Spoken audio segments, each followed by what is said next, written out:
अस्सलाम वालेकुम। एनक्यूज किचन में आप सबको वेलकम। आज हम लोग बना रहे हैं बहुत ही मज़ेदार सी दरबारी मटन करी। बहुत ही मज़ेदार सी और सिंपल सी रेसिपी। अगर आपको मेरी ये वीडियो पसंद आती है तो सब्सक्राइब का बटन दबाना मत भूलिएगा और बेल का आइकन अपडेट्स के लिए। देखिए, इसके लिए सबसे पहले मैंने पैन चढ़ा लिया। पैन के अंदर मैं 3 से 4 चम्मच कुकिंग ऑयल डाल रही हूँ। अब इसके साथ ही इसके अंदर साबुत गरम मसाले जाएंगे, जिसके अंदर 2 तेज पत्ते हैं, उसको तोड़ के आप डाल लीजिए। साथ ही इसके अंदर 2 दालचीनी स्टिक्स जाएंगी छोटी छोटी, और बदायन का फूल भी है, एक मैंने ले लिया था, उसको तोड़ लिया है। साथ ही ज़ीरा इसके अंदर मैंने डाला है साबुत, तकरीबन 1 टीस्पून। हाफ टी स्पून के करीब काली मिर्चें या 7-8 दाने ले लीजिए, और 2 बड़ी इलायची। अब आप इसको अच्छे से भून लीजिए। देखिए, गरम मसाले को हम ज़्यादा नहीं भूनते, हम ज़्यादा से ज़्यादा 1 मिनट तक इसको भूनेंगे, वरना ये जल जाते हैं। अब मैंने 1 अदद प्याज ले ली थी, उसको बारीक काट लिया है। अगर आपके पास तली हुई प्याज हो तो आप वो यूज़ कर लीजिए।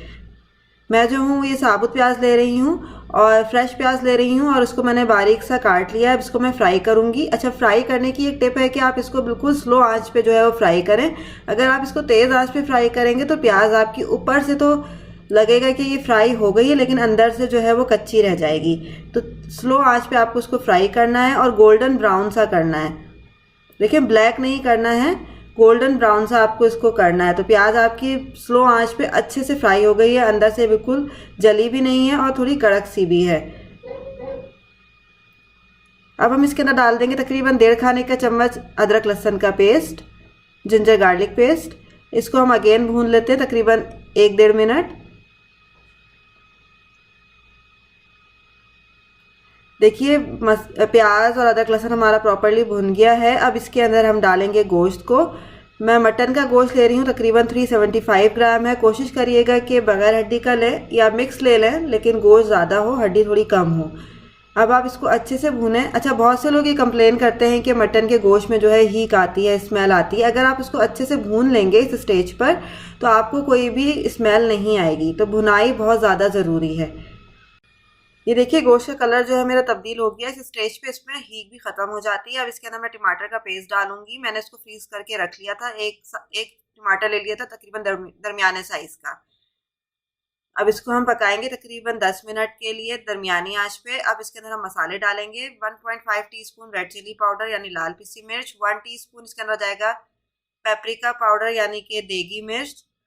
साथ ही हाफ टी स्पून हल्दी पाउडर जाएगा। 1 कुटा हुआ धनिया जाएगा, साबुत कुटा धनिया, भुना हुआ नहीं होगा, कुटा हुआ होगा। नमक जाएगा हस्बे जायका। सारे मसालों को आप हस्बे जायका इस्तेमाल कर सकते हैं। बहुत ही सिंपल से इसके अंदर मसाले गए हैं, जिसके अंदर लाल पिसी मिर्च गई है, पेपरिका पाउडर, कुटा धनिया और नमक, और हाफ टी स्पून के करीब हल्दी। अब हम अगेन मसालों को अच्छे से भून लेते हैं। देखिए, मसाले मेरे तकरीबन भून से गए हैं। जब अच्छे से मसाले भुने हुए होते हैं तो उसका जायका बहुत अच्छा सा आता है। मैंने इसके अंदर 3 से 4 अदद हरी मिर्चों को डाला है। अब अगेन हम इसको अच्छे से मिक्स कर लेते हैं। तकरीबन 3 से 4 मिनट हम अगेन इसको भूनते हैं। फिर हम इसके अंदर पानी को ऐड करेंगे। देखिए, तकरीबन 2-2.5 कप आप इसके अंदर पानी डाल दीजिए। अगर आपको ज़्यादा लिक्विडी पसंद है तो आप पानी की क्वांटिटी ज़्यादा कर सकते हैं। बकरे का गोश्त गलने के लिए तकरीबन 45 मिनट जो है वो लेता है।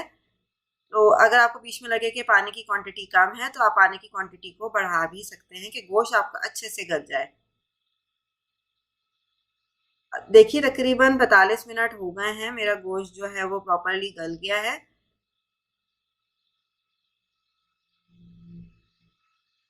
तेज आंच कर दी थी ताकि पानी खुश्क हो जाए। अब मैंने जो है तकरीबन एक आधे कप के करीब चने की दाल को भिगो के रखा हुआ था, उसको गला लिया है। इतना गलाया था कि दाल जो है आपके टूटे नहीं। अब वो दाल जो है मैंने मटन की करी में डाल दी है। अब अगेन हम इसको आंच को थोड़ा सा तेज करेंगे, क्योंकि दाल भी हमारी गली हुई है, गोश्त भी हमारा गला हुआ है। सिर्फ हमें अब इसको भूनना है। अगर आपको लिक्विडी ज़्यादा पसंद है तो आप लिक्विडी ज़्यादा रखिए। अब इसके ऊपर हम डाल देंगे धनिया, साबुत धनिया। देखिए, मेरा सालन जो है वो भुन सा गया है। अब मैं इसको हल्की आंच पे दम पे रखूंगी तकरीबन 10 मिनट के लिए, ताकि अच्छा सा इसका जायका आ जाए, धनिया की खुशबू भी इसमें आ जाए। अब मैं इसको 10 मिनट के लिए बिल्कुल हल्की आंच पे दम पे रख रही हूँ। ये देखिए जी, मज़ेदार सा आपका दरबारी मटन करी बिल्कुल तैयार है। कितनी सिंपल सी ये रेसिपी है, देखिए और कितनी खूबसूरत सी इसकी शक्ल आई है और बहुत ही मज़ेदार सी खुशबू भी आ रही है। बस दिल कर रहा है गर्मा गर्म रोटी हो तो हम उसको जल्दी से इंजॉय करें। चाहे तो आप इसको तंदूर की रोटी के साथ सर्व करें या घर की चपाती के साथ सर्व करें। मैंने जो है वो घर की चपाती बनाई है, तो मैं उसको गर्मा गर्म घर की चपाती के साथ जो है सर्व करूँगी। देखिए कितनी मज़े की इसकी शक्ल आई है। अगर आपको मेरी रेसिपी पसंद आती है तो कमेंट में मुझे लाजमी बताइएगा और मेरा चैनल भी सब्सक्राइब करिएगा अगर आपने अभी तक नहीं किया है, और बेल का आइकन दबाइए फॉर लेटेस्ट अपडेट्स। देखिए कितना मज़े का लग रहा है ये। साथ ही मैंने सूजी का हलवा बनाया था, वो भी साथ में सर्व किया है और मरंडा के साथ मेरी दरबारी मटन करी सर्व है। आप आएँ, दिल कर रहा है कि आप भी हमारे साथ आएँ, इसको एंजॉय करें, टेस्ट करें। चलें फिर मिलेंगे एक मज़ेदार सी अच्छी सी रेसिपी के साथ। मुझे दीजिए इजाज़त। अल्लाह हाफ़िज़।